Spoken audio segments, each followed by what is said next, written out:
think Mattea's Joy is doing something that's really unique and really special for the hospitals. I don't know of a lot of programs that are a lot like it, where families feel really cared for by other families that understand what they're going through. Well, Mattea's Joy does so much. For a family to take a tragedy of their own and to turn it into something so big, it's just, they amaze me all of the time when I think of them. Not only do they bring dinners, they bring joy to the whole house. It's always encouraging to parents just to let them know that someone's there for them and that there is someone that has been through it like them. That's kind of why we decided to do more after she passed away than just remember her. There was something greater we felt that we needed to do in her memory. So that's really how Mattea's Joy came to be.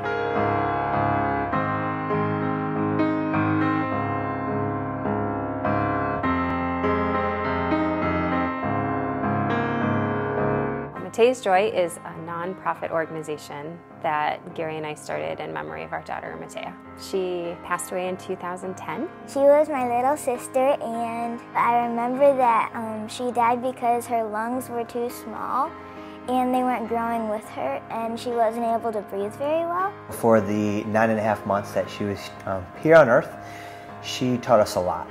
And so that's kind of what gives us the inspiration, the things that she was able to teach us and that we learned from her.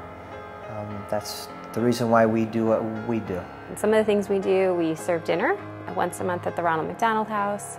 We serve dinner once a month. We bring in catered food to Comer Children's Hospital. We also provide care packages for the families who are in the Kankakee area. The two hospitals send all of their ICU children up to Comer's or to other nearby Chicago hospitals. It includes a gas card for the families to get up to the hospital. It provides the cafeteria gift cards to the coffee shops, and then kind of a how-to guide from a parent's perspective. We feel connected to the families we're serving because I think in some ways we can relate to the emotions they're feeling because we've been there. Being from a parent coming from that, we thought that we couldn't pay for their bills and we couldn't help them with the pain that they were going through.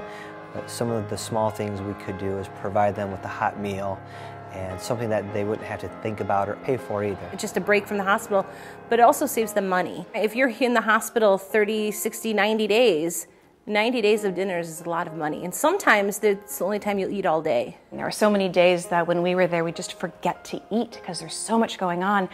But you get the chance to talk to others and to hear other stories and to not feel alone. There's really something special in sharing a meal with someone.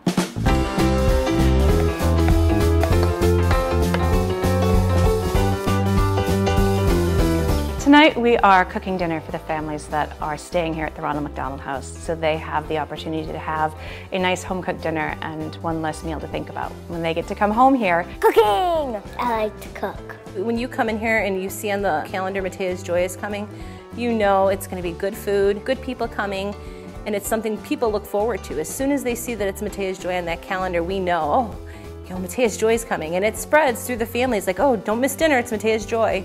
Sometimes it's Jamie and myself with our kids, and it's great because it gives them an opportunity to serve. It gives them an opportunity to see other children who might be struggling, who might have disabilities, and so we want our children to be exposed to that. A lot of people ask me if I made like the desserts and stuff, and they say it's really good. We really bring a good quality meal and we serve it to them, which I think is really also nice, that we make sure they're getting something that's good. And oftentimes extended family will come because I think they know there's a meal there tonight, and then families will talk or they'll pray or they'll tell us a cute story about something that happened to them that day. when families are at the hospital with a sick kid, there's not a whole lot you can do for them.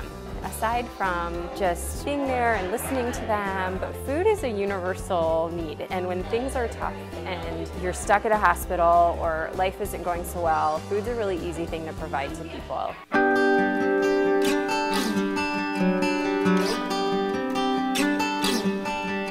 one of the best ways to be involved in Mattea's Joy is to come do activities with us. We have a superhero 5K every spring, which is a ton of fun. We get a lot of fun costumes and we do a little kid run with it.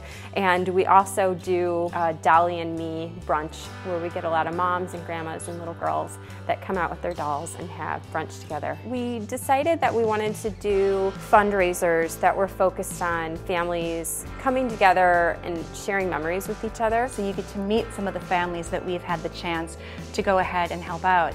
And it's a great fundraiser that we do, so then it brings money in to allow us to keep serving these dinners and to provide breakfast boxes and snack carts. The snack boxes are a project that we're just excited about. We love going and serving dinner once a month at the hospital, but we realized there are families that could use a little something every day. So we came up with the concept of snack boxes, and they are literally just boxes full of snacks. And right now we have social workers at Comer that help us to pass those to families throughout the weeks. And the fuzzy socks, everyone seems to really like fuzzy socks. Groups and churches and schools and organizations collect fuzzy socks, and we share them at all our meals throughout the year.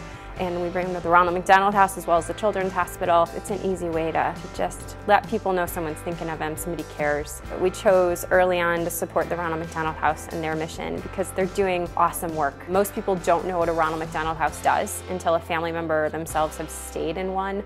And they provide a place for families to stay, a home-cooked meal every night, food in the fridge, things that are really challenging when you're away from home. It's great to have their donations, but it's even a greater feeling when you serve those families and those children up here.